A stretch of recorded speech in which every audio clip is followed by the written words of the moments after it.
पाकिस्तान के हुक्मराननि खां त तव्हां जेको सिंध सां पटको पलांद रहियल आहे मियां शहबाज शरीफ साहब, ज़रदारी साहब, बिलावल साहब, हथ ॿधी सिंध जा माण्हू तव्हां खां सवाल था पुछनि। वॾा माण्हू हुयो, अरबपति हुयो, खरबपति हुयो, मियां नवाज़ शरीफ साहब, शहबाज शरीफ साहब, मरियम नवाज़ साहिबा, बिलावल साहब, आसिफ साहब, पदमपति हुयो। तव्हां पदमपतिनि खां सिंध सवाल थी पुछे। असां को पटको पलांद रहियल अथव, असां को खून कयो हो, असां को तव्हांजी ज़मीन ते कब्ज़ो कयो हो, असां खां करारदाद पाकिस्तान कोन मंज़ूर कई हुई, असां को 73 जो आइन कोन ॾिनो हो, असां को पंहिंजो कोयलो तव्हांखे ट्रे में सजाए कोन ॾिनो आहे, असां को पेट्रोल ऐं गैस लिकाए छॾी आहे, असां को पंहिंजो तव्हांखे समुंड तव्हांखां लिकाए छॾियो आहे, असां को तव्हांखे जिना एयरपोर्ट कोन ॾिनो आहे, असां तव्हांखे मोहम्मद अली जिना कोन ॾिनो आहे, असां तव्हांखे भुटे साहब वारो आइन कोन ॾिनो आहे। असां तव्हां सां आख़िर कहिड़ी दुश्मनी कई आहे? ख़ुदा जा बंदो ॿुधायो असां कयो छा आहे? असां कयो छा आहे जो असांजो पेट्रोल खणी वञो, गैस खणी वञो, कोयलो खणी वञो, समुंड खणी वञो, ज़मीनूं खणी वञो, हाणे पाणी बंदि था कयो? छा असां छा कयो? असांखे ॿुधायो, असांखे जी ॿुधायो तव्हां हीअ जुठ कई आहे, उनजे करे तव्हांखे सज़ा। बाबा ॾोहारीअ खे बि चार्जशीट कबो आहे, वकील ऐं सुप्रीम कोर्ट जो, कोर्ट में अची चइबो आहे धणी बख़्श पुट वली मोहम्मद तोते ही ॾोह आहे, तोखे कोर्ट चार्जशीट थी करे हाणे तूं ॾोह क़बूल थो करी या केस हलाईंदे? पोइ चवंदो आहे असां केस हलाईंदुसि, पोइ केस हलंदो आहे 2 साल 5 साल शायदि ईंदा आहिनि। असांखे चार्जशीट त कयो, मूंखे बि हारे कयो। अयाज़ लतीफ़ पलीजा तुंहिंजी 7 करोड़ सिंधनि ही हशर कयो आहे पाकिस्तान सां। अयाज़ लतीफ़ पलीजा सिंध जा माण्हू हथियार बंद आहिनि, उहे मंशियात चार्ज कयो असांखे। चओ बाबा अयाज़ लतीफ़ पलीजा सिंध जा माण्हू मंशियात फरोशन हथियार विकिणंदा आहिनि। चओ ॿियो को सूबो कोन विकिणंदो, सिंध जा माण्हू मंशियात फरोशन।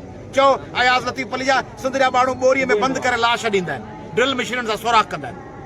चओ अयाज़ लतीफ़ पलीजा सिंध जा माण्हू इंतिहा पसंद आहिनि, मंदर ऐं चर्च साड़ींदा आहिनि ऐं माण्हुनि खे चमड़ियूं छोड़ियूं लाहींदा आहिनि।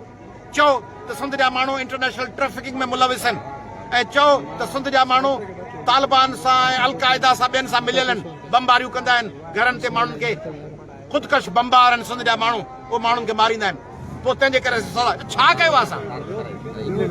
कयो छा आहे? असां पुरअमन माण्हू, इंडस सिविलाइज़ेशन जा माण्हू, भाकुर पाइण वारा माण्हू, रेलुनि ते देगियूं रधाए खणी वञी ॿियनि जी ख़िदमत करण वारा माण्हू, ट्रेन बीह रहे उते सॼो ॻोठ जी गॾु थिए, उहो जी पाणी पियारे मानियूं खाराए। असां तव्हांखे शहर अॻु ॾिनी आहे हाईवेज़ जी, असां तव्हांखे समुंड ॾिना आहिनि, असां तव्हांखे दरिया ॾिनो आहे, असां पंहिंजा वसीला तव्हांखे प्लेट में रखी ॾिना आहिनि ऐं असांखे वेठा चिपाड़ियो, असांखे वेठा कुचलियो, असांखे वेठा तबाह कयो, असांखे वेठा बर्बादु कयो ऐं वरी उहा सिंधी हुकुमराननि जी सदारत में फ़ैसिलो कयो।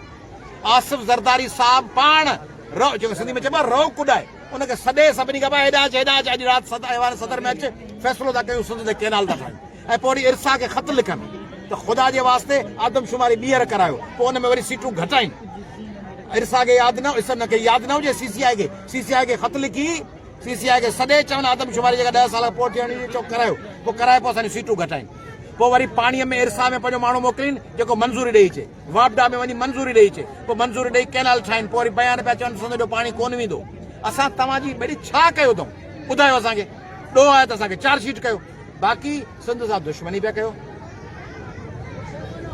जॾहिं कंहिंसां दुश्मनी कबी आहे न, आरज़ी तरह माण्हू कमज़ोर थी सघे थो, आरज़ी तरह माण्हू थधो थी सघे थो, वरी जॾहिं ॿरंदड़ जबल फाटंदो आहे, जॾहिं सुतल माण्हू पासो वराए हीअं करे खटंदा उथंदो आहे, जॾहिं सुतल माण्हू, जॾहिं धरती करवट बदिलाईंदी आहे, पासो वराईंदी आहे, ज़मीन पासो वराईंदी आहे त माण्हू पासो वराईंदो आहे।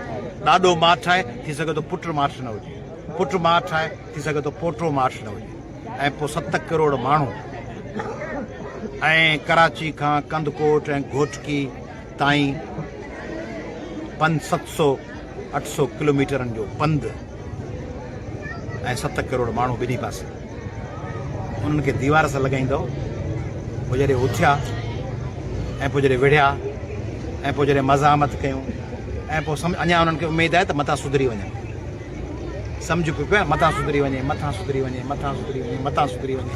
जॾहिं उन्हनि खे पक थी त हीअ असां सां वहिंवार कोन कंदा, असांखे मारण जा, पोइ त ॿिलीअ खे बंदि कंदा आहियो, ॿिली विढ़ंदी आहे कमरे में, पोइ त हर माण्हू विढ़ंदो ऐं पोइ जॾहिं विढ़ंदो त पोइ तव्हांजो भलो कोन थींदो, असांजो कोन थींदो। नुक़सानु तव्हीं हम तो डूबे सनम तुम को बि ले डूबे, असांखे ॿोड़ींदव त पछाड़ी में ॿुॾण महिल असांजो हथु तव्हांजे टंग में हूंदो, तव्हां सां गॾु ॿुॾंदासीं पहिरीं तव्हीं ॿुॾंदो तव्हांजे मथां सवार थी पोइ असीं ॿुॾंदासीं